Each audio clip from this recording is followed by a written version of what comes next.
Quels sont les types d'investisseurs disponibles pour lever des fonds au Togo? Les amis, bonjour, c'est M. Noussa, expert en levée de fonds et en développement de richesse générationnelle, manager général du cabinet l'As des bénéfices. 10 types d'investisseurs peuvent permettre aux entrepreneurs au Togo et en Afrique d'ailleurs de lever des fonds.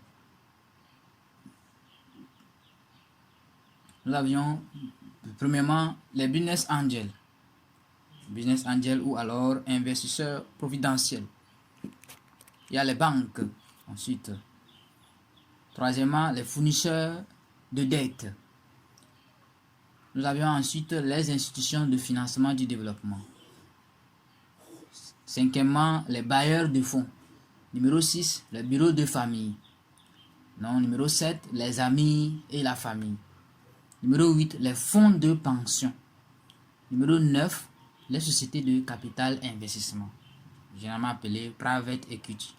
Numéro 10, les sociétés de capital risque, appelées encore venture capital firm. Nous allons les voir en détail, donc un à un. Numéro 1, les business angels ou investisseurs providentiels. Alors donc, c'est une personne qui fournit un financement de démarrage aux startups par le biais de fonds personnels, généralement en échange de capitaux propres ou dans le cas de tours sans prix, de notes convertibles ou de SAF. Bon, il y a des termes qui sont un peu, mais on va résumer quand même.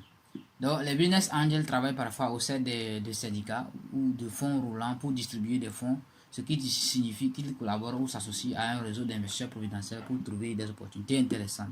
Vous voyez, donc là, les investisseurs providentiels, donc, ce sont des personnes physiques, d'accord, donc, qui financent souvent des projets en phase de démarrage. Tu vois un peu, hein, donc quand c'est au démarrage, bien sûr, ils financent aussi même les entreprises en pleine croissance, d'accord, mais leur particularité, c'est que même pour une activité en phase de démarrage, ils vont financer. Tu vois, non, ils financent. Tu vois, non, et souvent aussi, ce sont des activités en phase de démarrage. Mais c'est que souvent, c'est dans le cas des startups. Parce que en réalité, c'est dans le cas des startups. Les startups, en réalité, c'est quoi une startup? Donc, une startup, c'est une entreprise à fort potentiel. Tu vois, non, le potentiel de croissance de l'entreprise est très élevé. Et ensuite aussi, c'est une entreprise dont le modèle économique ou le modèle d'affaires n'a pas encore été vraiment éprouvé. Tu vois, non, sur le marché. Donc, c'est-à-dire qu'il n'y a pas déjà une entreprise qui a déjà utilisé le modèle d'affaires donc de cette voilà ce modèle d'affaires là. Tu vois un peu. Donc, c'est ça qu'on appelle la start-up. Vous voyez un peu. Hein. Donc, donc, ce ne sont pas des entreprises communes, c'est-à-dire qui ont des activités régulières comme ce qu'on connaît, mais c'est des trucs souvent innovants, c'est des activités innovantes. Voilà un peu comment on peut reconnaître aussi une start-up aussi. Tu vois, non, hein. Donc, en bref, en résumé, dans la start-up, premièrement, donc, fort potentiel de croissance, numéro un. Numéro 2, modèle économique jamais éprouvé, tu vois, non, ou vraiment utilisé, voilà, qui n'existe pas. Donc, numéro 3, innovation. Voilà, donc innovation. Tu vois, non, voilà les trois critères. Voilà. Donc, souvent, les business angels donc, investissent pour soutenir voilà, donc, les startups en phase de démarrage. Tu vois, non, ils peuvent aller au-delà de ça. Tu vois un peu. Hein, donc, et souvent, en échange, donc, ils ont des actions, deviennent actionnaires de ces entreprises. Ou ça peut être aussi des prêts, voilà, des prêts participatifs de l'entreprise. On verra plus d'informations sur ça. Ok. Donc, on va poursuivre avec, bon, la banque, on n'a pas besoin de parler encore de la banque. Hein, voilà, donc, d'accord. Donc, les fournisseurs de dette. Numéro 3, les fournisseurs de dette. Donc, c'est toute forme d'institution financière donc, qui s'engage à fournir des capitaux ou à établir des paiements qui sont remboursés selon les conditions ou une valeur connue. Tu vois, non, hein, donc il y a certaines institutions financières, vous voyez un peu. Donc, par exemple, au Togo, on peut citer l'ANPGF, par exemple, hein, l'Agence nationale de garantie du financement des PMI, tu vois un peu, hein, donc, qui peut, donc, dans le cadre d'un financement, donc faire garantir un financement ou trouver des fonds pour financer une entreprise, mais prendre des participations dans l'entreprise. C'est-à-dire que c'est un prêt qui est fait à l'entreprise, mais c'est un prêt participatif qui va être remboursé, tu vois, non, hein, par, comment on va dire là, des parts de bénéfices. Des parts de bénéfices. C'est un peu comme ce que nous faisons, c'est pas, c'est un peu, c'est le même modèle, sauf que ici, c'est, voilà, c'est beaucoup plus, c'est pour des entreprises. Nous avions une solution de financement islamique destinée à assurer la liberté financière pour les professionnels indépendants. Donc ici, là, c'est la parenthèse. Donc, cette solution de financement qui s'appelait Asinino, maintenant, qui a été renommé, dit le renommé encore l'As du commerce. Donc, le nom actuel de la marque, c'est l'As du commerce. Donc, fournit voilà, des microfinancements donc, aux commerçants détaillants. Vous voyez, donc, et il les permet donc voilà, de pouvoir voilà, développer leur activité. Donc, c'est un système de partage des risques et des profits. Tu vois, donc le cabinet ou ses partenaires financiers investissent maintenant avec les bénéficiaires, les commerçants bénéficiaires. En contrepartie, on partage les bénéfices. Vous voyez un peu. Donc, c'est le modèle qui est utilisé dans le cadre du prêt participatif. Et sur la base de ce modèle-là, par exemple, on peut avoir un fournisseur de dette, comme par exemple l'Agence nationale de garantie du financement, et de promotion des PMI au Togo, par exemple. Vous voyez un peu. Voilà. Donc, l'Agence du commerce, qui est cette solution de financement islamique pour pour atteindre la liberté financière, pour permettre aux professionnels indépendants d'atteindre la liberté financière. Donc, parce que c'est la cible type principale, tu vois, non, hein, donc, de l'As du commerce, c'est un prêt participatif. Donc, de la même manière, donc, par exemple, il y a par exemple, l'ANPGF, à travers son programme, ses programmes de financement, fournit sur des prêts participatifs. C'est un fournisseur de dette. L'ANPGF, PGF aussi, sur la base d'un financement, de programme de financement, donc, va payer, par exemple, s'engage à payer, donc, je ne sais pas, des fournisseurs d'un investisseur, d'une entreprise, voilà, qui devait acheter des produits, des équipements pour ses activités. Vous voyez un peu. Donc, et maintenant, quitte à cette entreprise bénéficiaire là maintenant, de rembourser la PGF après. Tu vois, non, voilà un exemple palpable. Il y a d'autres exemples aussi. Vous voyez, vous pouvez faire vos recherches. Donc, fournisseur de dette. Vous voyez un peu, fournisseur de dette. Tu vois un peu. Même on peut prendre aussi, voilà, les microfinances aussi. On peut prendre les microfinances aussi. Tu vois un peu, certaines microfinances, voilà aussi. Voilà, tu vois, là, ils vont fournir des capitaux, voilà. Vous voyez un peu, donc c'est un peu ça. Ok, donc on y va. Ensuite, on a les institutions de financement du développement. D'accord? Donc, généralement, ce sont des institutions généralement détenues par le gouvernement, les gouvernements nationaux, vous voyez, ou des représentants des banques régionales et internationales. Tu vois, non, par exemple, on peut citer au Togo la BOAD, la BIDC, vous voyez un peu. Il y a certains programmes du gouvernement, souvent c'est pas dans le commerce, tu vois, non, donc dans le secteur voilà, de l'agriculture, de l'élevage, de l'industrie, voilà, vous voyez un peu, de l'énergie, vous voyez par exemple. Donc justement, donc il y a beaucoup de programmes du gouvernement comme ça. Voilà, programme national de quoi dans tous les pays de l'Afrique subsaharienne, on a des trucs comme ça, mais particulièrement au Togo, on en a aussi. Donc, ces institutions-là, tu vois, non, fournissent du capital patient, voilà, et du capital risque. Tu vois un peu du capital patient et du capital risque. Donc, bon, on en parlera mieux quand on va être sur la partie là. Donc, justement, c'est l'occasion pour vous de suivre la chaîne. Voilà, de vous abonner pour ceux qui ne sont pas encore abonnés. Voilà, donc, qui fournissent du capital patient et du capital risque. Vous voyez, donc, ils prennent des risques. Vous allez voir, ils prennent des risques. On peut résumer ça à ça. Donc, pour des projets des secteurs publics et privés, voilà, avec des objectifs sociaux, tu vois, alors, donc économiques, et environnementaux prioritaires sur les rendements financiers. Tu vois, non? Et donc là, on priorise les objectifs sociaux, l'impact social, économique et environnemental. Tu vois, non? Et mieux que les rendements financiers. Oui, les rendements financiers sont importants, mais ne sont pas la première des priorités. Tu vois, non? Et voilà. Voilà, donc, institution de financement du développement, BOAD, BIDC, voyez un peu, ainsi de suite, ainsi de suite. Même les programmes nationaux, voilà. Tu vois un peu, voilà. Donc, c'est ça. Donc, numéro 5, donc, les bailleurs de fonds. Voilà. Donc, vous avez entendu ça plusieurs fois. Voilà. Mais ce terme bailleur de fonds est souvent utilisé abusivement. Tu vois, non. Il y a des cas dans lesquels on ne doit pas, beaucoup même des cas dans lesquels on ne doit pas utiliser ça, mais les gens utilisent ça. Bailleur de fonds. Donc, on dit, le bailleur de fonds, c'est quoi? Terme juridique utilisé pour identifier une personne, une institution ou une organisation qui fait don de capital à un individu, une entreprise, un projet ou un gouvernement. Le financement des donateurs peut être particulièrement important pour les projets et initiatives axés sur le développement qui ont un grand potentiel d'impact et où le financement traditionnel ne serait pas accessible en raison de faibles rendements financiers et de la viabilité. Donc, je pense que vous comprenez bien ici, quand on parle donc de bailleur de fonds, on insiste d'abord ici donc, sur le don de capital. Tu vois, un don de capital. Là, on parle de don. Vous voyez, donc on peut résumer ça à ça. Donc, voilà quoi, ici, donc, l'accent mis voilà, sur donc, les initiatives axées sur le développement qui ont un grand potentiel d'impact. Où le financement donc, traditionnel n'est pas possible ou alors n'est pas accessible, voilà, tu vois, non, en raison des faibles rendements financiers de qualité. Parce que vous savez que les banques, souvent, eux, voilà, ils ne prennent pas de risques et aussi, c'est voilà, c'est le rendement financier juste qui les intéresse.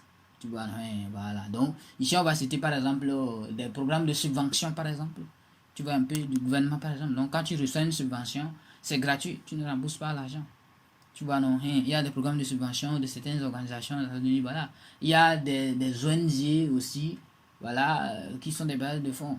Tu vois, non, hein, donc des ONG, tu vois, non, vous connaissez, voilà, je ne vais pas encore citer, qui peuvent être ou des fondations, peuvent être des bailleurs de fonds. Tu vois, non, voilà. Donc ici, on retient don de capital. Mais il faut voir les cas dans lesquels c'est souvent utilisé.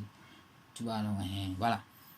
Donc, nous allons poursuivre avec notre voilà, sixième voilà, type d'investisseur. Donc, les bureaux de famille, donc communément appelés family office.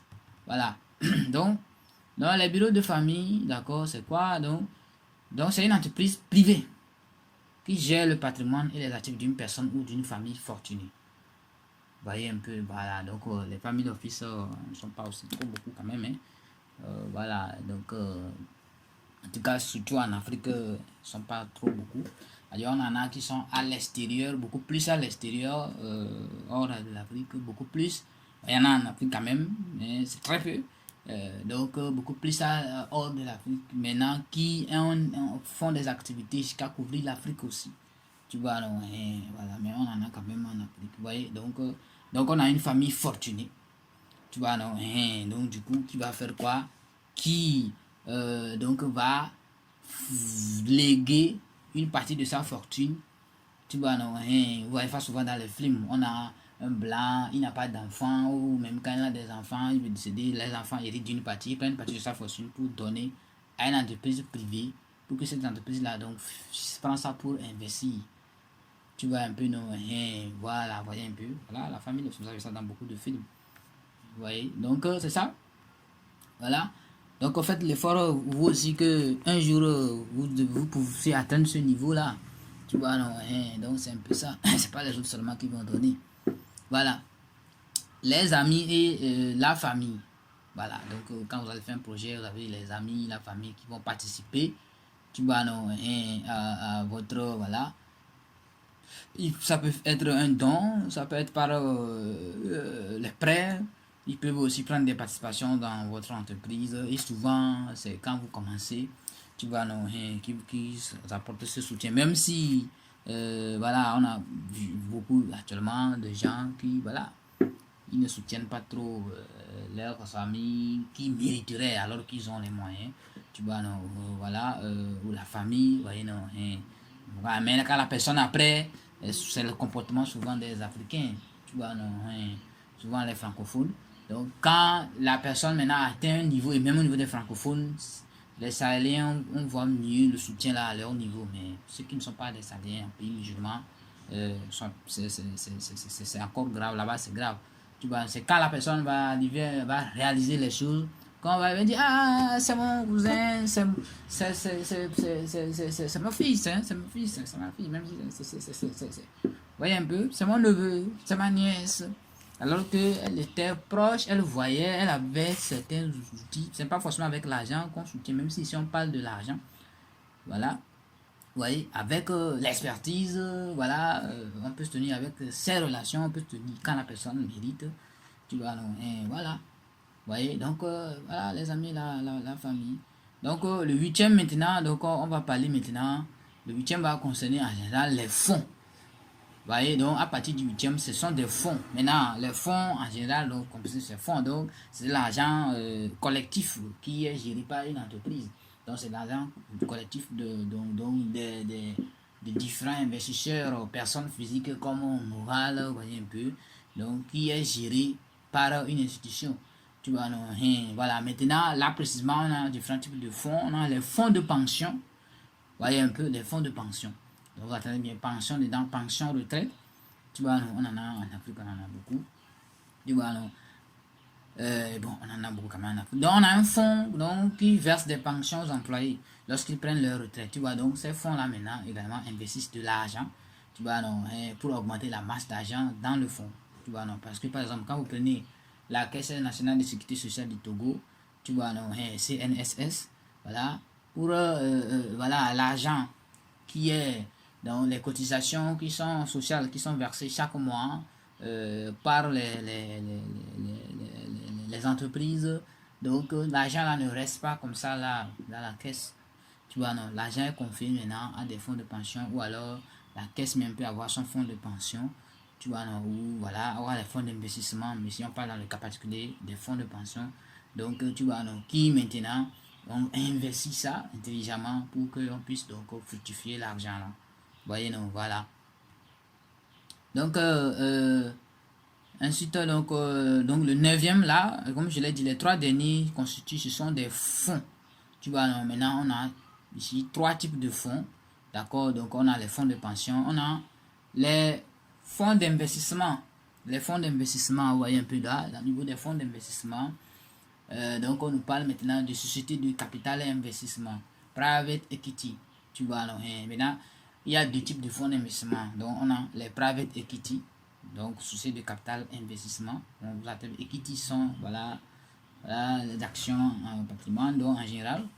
Donc une société où des investisseurs et des fonds accrédités et institutionnels s'associent pour investir directement dans des entreprises ou procéder à des acquisitions. Donc généralement, ce sont ils font quoi? Ils procèdent par, ils prennent des participations dans les entreprises. Tu vois, non? Donc, ces fonds-là, donc ici, on insiste sur le fait que, ici, ce sont des institutions, des investisseurs professionnels qui sont accrédités. Donc, quand on dit investisseurs professionnels, c'est qu'ils sont accrédités. Tu vois, non? Ils ont une autorisation, ils sont voilà, légalisés, c'est-à-dire que c'est des institutions, tu vois, non, qui sont qui ont un agrément pour faire voilà, cette activité-là, tu vois, non, vous voyez un peu, tu vois. Donc, c'est ça. Maintenant, il y a le dernier là, donc qui est différent de celui-là. Tu vois un peu. Donc, le dernier type de fonds d'investissement. Donc, maintenant, c'est quoi? C'est la société de capital risque. Tu vois, non?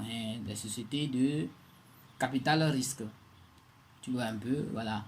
Donc, une entreprise ou un fonds est un type d'investisseur qui fournit un financement à un potentiel élevé et à forte croissance, généralement en échange d'une participation dans l'entreprise. Donc, ici, vous avez remarqué, c'est toujours donc, un fonds. Voilà, maintenant on a des investisseurs, mais ces investisseurs ne sont pas forcément des institutions, ne sont pas forcément des actionnaires, ne sont pas forcément des institutions. Vous voyez un peu, voilà, donc on peut avoir des personnes physiques, voilà, qui se réunissent, qui créent un fonds d'investissement, mais qui est dans le capital risque, donc en anglais venture capital firm. Donc, qui fait quoi? Qui fournit un financement. Donc, c'est dans le cas des activités à un potentiel élevé à forte croissance. On voit souvent, voilà, que dans le cas des startups, ou si ce n'est pas une startup, donc c'est une entreprise qui est dans un secteur à fort impact. Tu vois, non, vous voyez un peu, donc ils prennent des participations dans l'entreprise. Maintenant, ici, ce qu'on peut voir la différence entre le fonds d'investissement société de capital investissement, le fonds d'investissement société de capital risque, oui, le second cas là, vous allez voir que au niveau du capital risque, donc ils prennent, c'est les risques, donc ici ils prennent beaucoup de risques, alors que de l'autre côté ils investissent, mais bon, les risques qu'ils prennent quand même sont mesurés, et c'est des investisseurs professionnels, tu vois, non, c'est des investisseurs professionnels, obligatoirement, donc ils ont un agrément au niveau des fonds d'investissement capital investissement. Mais au niveau du fonds d'investissement capital risque, tu vois, alors là, on a des investisseurs qui sont réunis, qui ne sont pas forcément des entreprises, mais ça va être des personnes physiques qui se réunissent, tu vois, non, qui n'ont pas besoin d'avoir un agrément, non, tu vois, non, pour faire ce qu'ils sont en train de faire, ouais, alors que dans le cas des capital des fonds donc de capital investissement, société de capital risque investissement, pardon, ça doit être, ils doivent avoir un agrément, tu vois, non, donc ils font presque la même chose que les autres, seulement qu'ils vont prendre un peu plus de risques, tu vois, non, voilà, et donc au secteur potentiel élevé à forte croissance, alors que de l'autre cas, bon, eux, ils vont investir, juste ils vont prendre quand même des risques, mais pas en tout cas dans avec des secteurs potentiels élevés à forte croissance où on va prendre beaucoup plus de risques. Et même si aussi les capitales investissements prennent aussi des risques. Donc, voilà, vous avez vu la différence. Voilà. Donc, voilà les 10 types d'investisseurs disponibles pour lever des fonds en Afrique en général, mais spécifiquement donc, au Togo. Vous voyez. Donc, si vous êtes une entreprise non commerciale, vous avez une entreprise non commerciale, vous êtes fondateur d'une entreprise non commerciale, et vous résidez au Togo, d'accord, envoyez-nous guide. Nous avions un guide des fondateurs pour lever des fonds. Donc, guide des fondateurs pour lever des fonds. Donc, c'est un document qui éclaire, d'accord, les fondateurs d'entreprise. Voilà, donc, pour les faciliter à lever des fonds. Tu vois, non, donc, envoyez-nous guide sur notre page Facebook. La page Facebook porte mon nom, Barak Moussa Moussa, d'accord, sur la page Facebook. Et nous allons vous envoyer le guide des fondateurs pour lever des fonds. Ce n'est pas un document qui vient de notre initiative, non, mais ça vient du ministère de la promotion de l'investissement. Ministère de la promotion de l'investissement et ses partenaires, donc c'est eux qui ont consigné ce document-là. Envoyez-nous guide donc sur notre page Facebook Moubarak Moussa. Et donc on va voir si vous correspondez au profil type auquel on voulait donc faire découvrir ce guide là. Voyez, non. Donc je vous remercie d'avoir suivi toute la vidéo. Donc vous pouvez poser vos questions dans la barre de description et à bientôt.